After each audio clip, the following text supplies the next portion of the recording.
Salam dan bahagia. Perkenalkan, saya Agustinus Mulyono, Kepala Sekolah SMA Pangudulu Jakarta. SMA Pangudulu Jakarta ini adalah sekolah yang unik karena siswanya laki-laki semua. Mulai tahun pembelajaran 2022-2023, SMA Pangudulu Jakarta sudah mengimplementasikan kurikulum Merdeka dengan pilihan mandiri berbagi.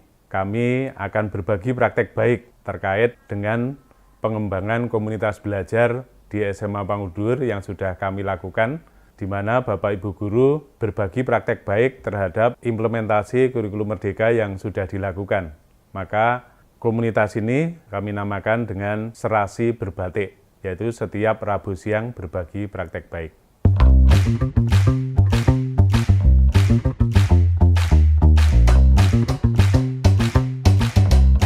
Menuju kurikulum Merdeka tentunya juga banyak hambatan, banyak tantangan.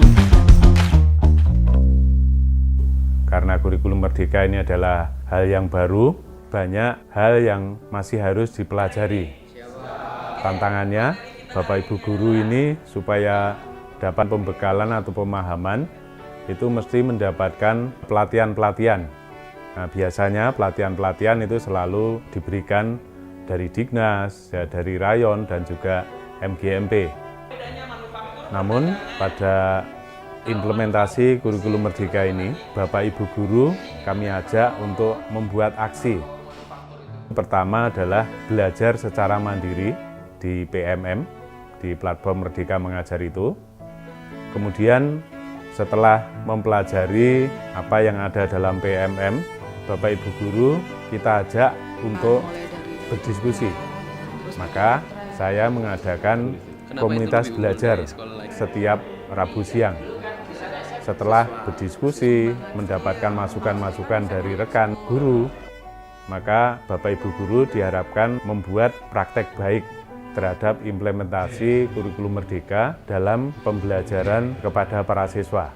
Di mana pembelajaran yang esensial dalam kurikulum Merdeka ini adalah pembelajaran yang berpusat kepada murid. Rabu siang, Bapak Ibu Guru berbagi praktek baik, kemudian guru yang lain itu sebagai observer dan memberikan umpan balik.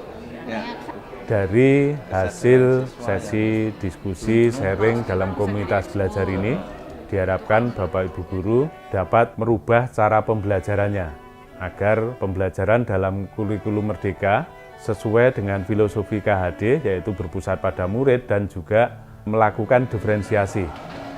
Anak satu dengan anak yang lain tentunya harus dituntun, harus dibimbing dengan cara yang berbeda-beda.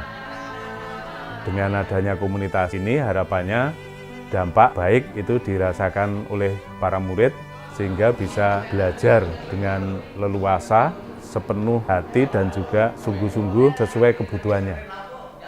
Karena ini adalah komunitas, tentunya karena kita guru ya, komunitas guru Pangudul ini menjadi alat pembelajaran dan ini sangat mendukung bagaimana mengimplementasikan kurikulum Merdeka. Kita mempunyai sebuah permasalahan yang sama dan dari sharing itu akhirnya terjawab permasalahan-permasalahan yang muncul bukan dari narasumber lain tetapi dari teman sendiri yang sudah mempraktekkan. Dan ini adalah cocok sekali dengan gaya belajar kita sebagai orang dewasa, andragogi, sharing dari pengalaman kemudian menjadi inspirasi buat rekan-rekan untuk perbaikan untuk dijalankan di kelas. Memang tentunya banyak hal positif yang didapat ya. Jadi kalau misalnya ada sharing dari Bapak Ibu Guru mungkin terkait dengan pengelolaan kelas, terkait dengan modul ajar yang nanti akan dibuat kemudian diterapkan di kelas, itu juga tentunya sangat membantu. Untuk sharing-sharing yang kemarin disampaikan oleh Bapak Ibu Guru itu juga pernah disinggung tentang pengelolaan kelas yang mungkin karena karakteristik anak-anak SMA PL itu kan semuanya cowok, tidak heterogen, jadi memang ini butuh pendampingan khusus dan juga perhatian khusus. Nah, untuk tantangan-tantangan yang Bapak Ibu Guru hadapi di SMA Pangudi Luhur Jakarta itu tentunya bukan perkara yang mudah. Serasi itu setiap Rabu siang, terus berbatiknya berbagi praktik baik. Jadi kita sudah menerapkan kurikulum Merdeka sejauh apa di sana kita berbagi karena pasti banyak guru-guru juga teman-teman guru yang mungkin bingung mencari inspirasi buat ngapain aja guru-guru yang lain. Terus juga saya udah ngapain, terus jadi saya bisa nyontoh misal guru-guru yang udah senior dia ngapain gitu di si kurikulum Merdeka ini. Memang saya nggak setuju kalau ada pindah naik kelas segala macam, karena menurut saya ya memang hidup kan nggak semata-mata nilai, tapi di satu sisi ada kelemahannya, jadi muridnya itu jadi males karena ya mau dapatnya berapa kek, mau dapatnya nilainya kecil, mau dapatnya nilai gede, ya sama-sama naik kelas, sama-sama pindah fase, itu yang menantang. Jadi menurut saya ya tantangannya murid zaman sekarang ya setelah nggak ada ranking, nggak ada lagi naik kelas, ya tantangannya murid itu bukan temannya, bukan siapanya, tapi dirinya sendiri, gimana dia mau belajar, gimana dia mau dapat nilai, walaupun dengan nilai yang sedikit dia bisa pindah fase, tapi ya itu tantangannya mengendalikan diri sendiri. Senangkepnya saya dengan kurikulum Merdeka berarti kalau murid nggak merhatiin, mereka nggak butuh pelajarannya, karena memang kurikulumnya sesuai dengan kebutuhan murid. Kalau mereka merhatiin, mereka butuh pelajarannya. Di kurikulum Merdeka kita tidak dipaksakan untuk menyelesaikan materi semuanya, tidak berfokus pada materi, tapi kita berfokus pada kebutuhan anak. Selain itu juga ada tantangan anak-anak ini, karena mereka di kelas 9 waktu SMP itu belum mendapatkan kurikulum Merdeka, masih K13, mereka masih agak kaget. Ada penyesuaian adaptasi yang harus dilakukan oleh anak. Selain guru beradaptasi, anak juga butuh beradaptasi. Untuk mata pelajaran pilihan ini akan berlangsung di kelas 11 dan juga kelas 12. Disesuaikan dengan nanti anak-anak ingin berprofesi menjadi apa dan juga ingin kuliah di jurusan apa. Harus menciptakan pembelajaran yang menarik bagi mereka dan membuat mereka itu menjadi minat. Nah, kebanyakan untuk pembelajaran sejarah itu kan sangat membosankan dan tentunya harus hafalan.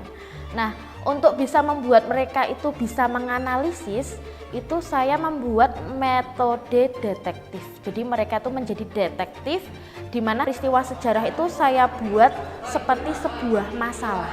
Sehingga mereka harus mencari siapa pelakunya, lalu apa penyebab masalahnya, hingga solusinya. Jadi solusinya itu kemudian dari sudut pandang mereka dan juga dari apa yang sudah terjadi. Jadi mereka bisa mengevaluasi dan juga merefleksi sendiri tanpa saya harus menjelaskan itu. Nah, untuk penanaman nilai ini memang saya itu nggak mau terlalu banyak ceramah. Saya lebih kepada mendorong mereka, gimana mereka itu merefleksikan atau bagaimana mereka itu menangkap, menyimpulkan atau memberi makna dari kegiatan yang sudah dilakukan dari diri mereka sendiri tanpa saya yang berbicara. Kalau saya berbicara mereka akan menjiplak. Kalau mereka itu menyimpulkan sendiri, memaknai sendiri, itu lebih mengena terhadap diri mereka sendiri. Sehingga pembelajaran itu memberikan pengalaman yang bermakna bagi mereka. Mungkin saat ini biasa, tetapi ketika mereka nanti kuliah atau ketika mereka nanti masuk ke dunia kerja, ternyata pengalaman seperti ini sangat penting dalam kehidupan sehari-hari. Demikian praktek baik yang sudah kami lakukan dari komunitas belajar di SMA Pangdu Jakarta. Semoga bisa memberikan inspirasi kepada sekolah-sekolah yang akan mengimplementasikan kurikulum Merdeka, sehingga sungguh-sungguh bisa menuntun para siswa untuk belajar sesuai dengan kebutuhannya. Salam bahagia.